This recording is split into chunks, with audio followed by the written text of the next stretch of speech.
Well, if this isn't some big news, then I don't know what is. Apparently, Israel airstriked several high-ranking Hezbollah officials the other day, including the leader of Hezbollah. Yeah, his Bala. He's ballin', aka. Yeah, so this is actually, how did Israel not start another war? Because nothing ever happens, KP Thone. You gotta remember, nothing ever happens, alright?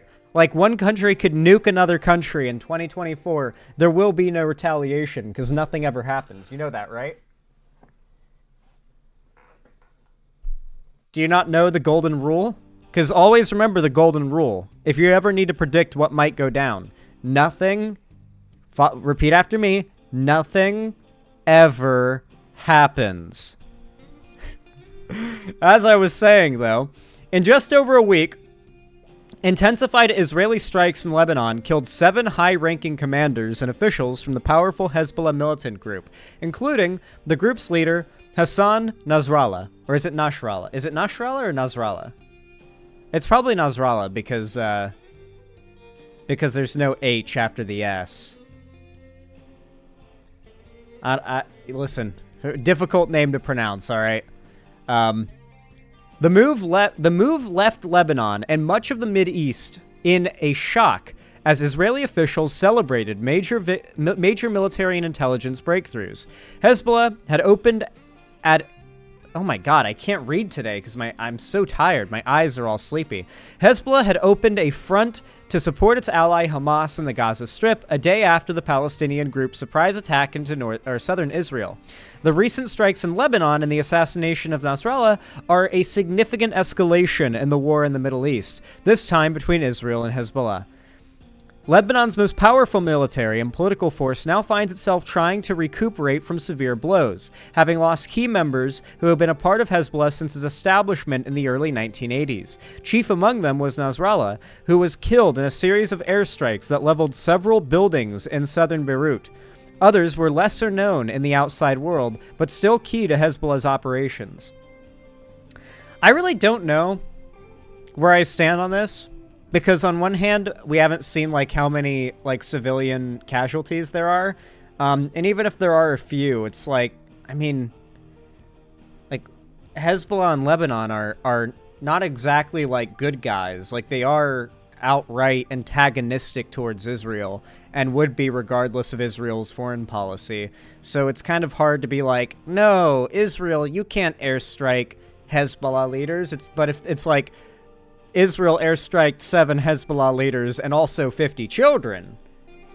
It's Israel, so at least 50. You know, it's like, if it was also like 50, like, innocent civilians, then it's a little harder to defend, you know? Same thing as, like, the pager explosions. The idea of the pager explosions, when I first heard about it, I was like, oh, wait, okay, that's kind of cool, right? Rare Israel W here? And then I found out one blew up, like, in the face of an 11-year-old, and it's like, damn. Even when they try to be more precise, they can't help but blow up some kids, huh? Hezbollah entered Lebanon's political arena while also taking part in regional conflicts that made it the most powerful paramilitary force. After Syria's uprising 2011 spiraled into civil war, Hezbollah played a pivotal role in keeping Syrian President Bashar Assad in power. Under Nasrallah, Hezbollah also helped develop the capabilities of fellow Iran-backed armed forces in Iraq and Yemen. Nasrallah is a divisive figure in Lebanon, with his supporters hailing him for ending Israel's occupation of southern Lebanon in 2000, and his opponents decrying him for the group's weapons stockpile and making unilateral decisions that they say serves an agenda for Tehran and allies. Nabil Kououk, who was killed in an airstrike Saturday, was the deputy head of Hezbollah's Central Council. He joined the militant group in its early days in the 1980s. Kououk also served as Hezbollah's military commander in South Lebanon from 1995 until 2010. He made several media appearances and gave speeches to supporters, including in funerals for killed Hezbollah militants. He had been seen as a potential successor to Nasrallah. Dude, they took out him and his successor. The pager thing wasn't that precise. Listen, when I say that's precise, That's because the alternative of the precision, the non-precise way that Israel operates is with airstrikes and, well, yeah, mostly airstrikes and like bombings, you know? Like, it's more precise than what they typically do. You damn well know what I meant, Winters. You damn well knew what I meant. You're just nitpicking at this point. Ibrahim Akil. Akil was a top commander and led Hezbollah's elite Radwan forces, which Israel has been trying to push further away from its border with Lebanon. He was also a member of its highest military body, the Jihad Council. I see. The Holy War Council. Interesting.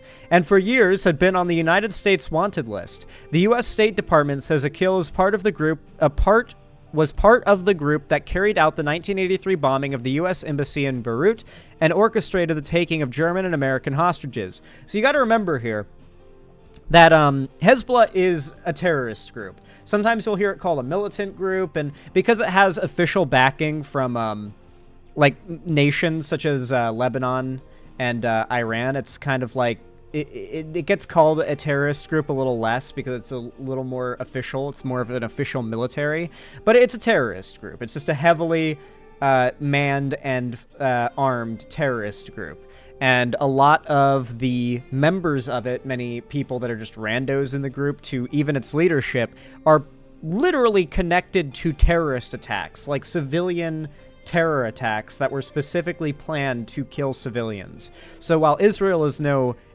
angel here, this certainly isn't a case of like one bad party attacking an innocent party, you know what I mean? Hassan is crying, screaming, and pissing himself over you calling Hezbollah terrorists. Oh, of course he is, yeah. Like the IDF? I mean, careful here. Listen, if you are someone who believes that, like, every IDF member is evil, then just admit that you think that, like, all Israelis should die. Because you know that, like, Israel has compulsory military service. Every single Israeli, unless they're, like, not medically capable, has served in the IDF if they're an adult. That's how living in that country works, even if you're born there and had no say over it. So it's really weird when people say, oh, this person's bad. Did you know they served in the IDF? Or, every IDF service person should be killed. I hear that a lot from lefties, and I think they believe they're just talking about, like, maybe 5% at most of Israel's population, but they forget about the compulsory service and apply a standard for being a war criminal whose, like, life is forfeit to, like, I think more than 90% of Israel's civilian population, because they don't really have a civilian population when you really think about it. It's a military population.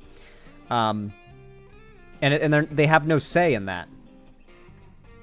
People forget that. Like, people argue and comment on my videos as if they completely forgot about that little tidbit.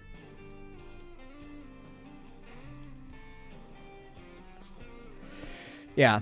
Ahmad Wib was a commander of the Radwan forces and played a crucial role in developing the group since its formation almost 2 decades ago. He was killed alongside Akil in an airstrike in Beirut's southern suburbs that struck and leveled a building.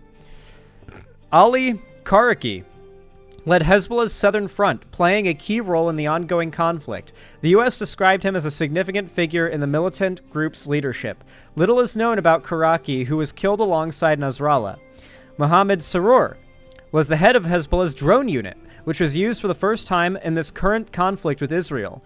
Under his leadership, Hezbollah launched exploding and reconnaissance drones deep into Israel, penetrating its defense systems, which had mostly focused on the group's rockets and missiles. Yeah, so that's another big thing that people don't factor into this whole conversation, is that Israel has a pretty large civilian population, right? That's why the Iron Dome exists, because, like, Hamas and other militant groups in the Middle East are constantly launching things at Israel and trying to hit civilian populations, and sometimes they do. And because a lot of these groups, particularly Hamas, had such rudimentary weapons for so long, when the Iron Dome was built, that is to say, when a lot of the defense systems were put into place. They were designed to deal with very rudimentary explosives and very rudimentary attacks, but particularly the offensive in Gaza has meant that Hamas has access to a shitload of unexploded Israeli munitions, and on top of that, they've got backing from Hezbollah and from Iran and stuff, so they've got actual legit missiles and stuff. Like, Hamas actually has legit weapons that are able to pierce, quote-unquote, the Iron Dome and actually hit civilian, populations. It's happened a fair amount since the war started. And that's continuously getting more and more common. So Israel's defense, even though it's, well-funded and somewhat, kept up on, it's also lagging behind the offense of the groups attacking their civilian populations. And so Israel is, in terms of war, in a pretty difficult spot. Not justifying any of their actions against civilians here, but this is important, true information that needs to be considered here. You got to remember... Oh my god, my nose. You got to remember, Israel is having its civilian populations attacked, and its defense is getting less and less capable of preventing constant death of civilians on their side. It's getting to the point now where, for them, from a tactical perspective, and this does not entail killing civilians, but from a tactical perspective, they are in a situation where the best defense is a good offense. Like, they do need to be on the offense against Hezbollah, against Iran, against Hamas. Like, these are countries and groups that are actively getting more and more a power to hurt civilians by the day. But they cannot handle these problems by killing civilians themselves, obviously. But this is where the nuance in the situation comes from. This is why so many Americans, unlike 6 months ago when this issue was far more in the news, why so many Americans don't just wholeheartedly believe that Gaza deserves liberation or is in the right or Israel's in the wrong. It's because there is that factor of nuance there. And a lot of voters remember, decades of this conflict and know that there are complicating factors there. Why can't there be peace at this point? The initial reason has nothing to do with why there can't be peace. It's been cumulative at this point. It's like asking, why can't Asmongold's house be clean? What do you want me to answer? Is it because of the dead rat under, the laundry stinking up the place and spreading mold, or, the clutter everywhere? Because, I mean, where do we start, was it the very first piece of trash that Asmongold left on the floor, or is it the worst piece? I don't know. It's just, it's cumulative. And yes, I just compared conflict in the Middle East to Asmongold's room. And yeah, it did kind of make sense, I think. Ibrahim Kobisi. Interesting name. I kind of like it. Kobisi. Kobisi led Hezbollah's missile unit. The Israeli military says Kobisi planned the kidnapping and murder of 3 Israeli soldiers at the northern border in 2000, whose bodies were returned in a prisoner swap. Oh my god, my nose is it's like there's a little guy in my nostril, with a little feather duster just going, "Sneeze, you motherfucker!" and just, tickling me as hard as he can. And whose bodies were returned in a prisoner swap with Hezbollah 4 years later. Okay, so this guy's a real piece of shit. Other senior commanders killed in action. Even in the months after the recent escalation of the war with Hezbollah, Israel's military had targeted top commanders, most notably Fuad Shakur. In late July, hours before an explosion in Iran, widely blamed on Israel, killed the leader of the Palestinian Hamas militant group, Ismail Haniyeh. The U.S. accused Fuad Shakur of orchestrating the 1983 bombing in Beirut that killed 241 American servicemen. It seems like that Beirut bombing is tied to a lot of the people who are high up in Hezbollah. Leaders of key units in the south, Jawad Tawil, Taleb Abdullah, and Mohammed Nasser, who over several decades became instrumental members of Hezbollah's military activity, were all assassinated. So who's left? Nasrallah's second-in-command, named Qassem, is the most senior member of the organization. Qassem has been Hezbollah's deputy leader since 1991 and is among its founding members. On several occasions, local news networks were quick to assume that an Israeli strike in southern Beirut may have targeted Qassem. Okay, so here's what I'm thinking, right? Like, if I was the IDF and I'm trying to, like, dismantle these enemy groups, I would think of it like the same way I go about, like, playing Shadow of War, you know, when looking at, like, the army, like, organization. Like, you would want to find someone who's, like, second or third in command, and I feel like the IDF could have totally, like, bribed the dude, right? Like, imagine you find, like, second, third, or fourth in command dude. The IDF contacts him and is like, hey, listen, you seem to be the least loyal, high-ranking person in Hezbollah.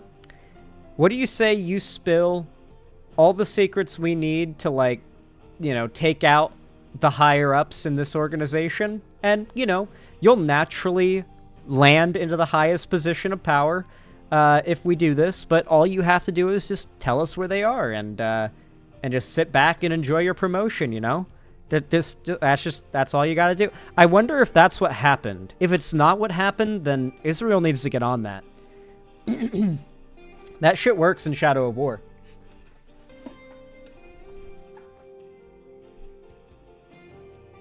People cannot resist the idea of climbing that ladder of power, you know? Everyone wants that sweet, sweet promotion.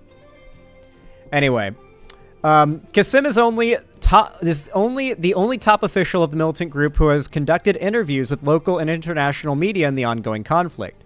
The deputy leader appears to be involved in various aspects of the militant group, both in top political and security matters, but also in matters related to Hezbollah's theocratic and charity initiatives to the Shia Muslim community in Lebanon.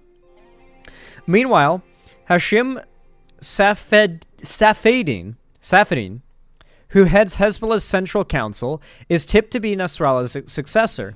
Safadin is a cousin of the late Hezbollah leader, and his son is married to the daughter of Iranian General Qasem Soleimani, who was slain in a U.S. drone strike in 2020. Like Nasrallah, Safadin joined Hezbollah early on and similarly wears a black turban. Talal Hemei and Abu Ali Reda are the two remaining top commanders from Hezbollah who are alive and apparently on the Israeli military's crosshairs.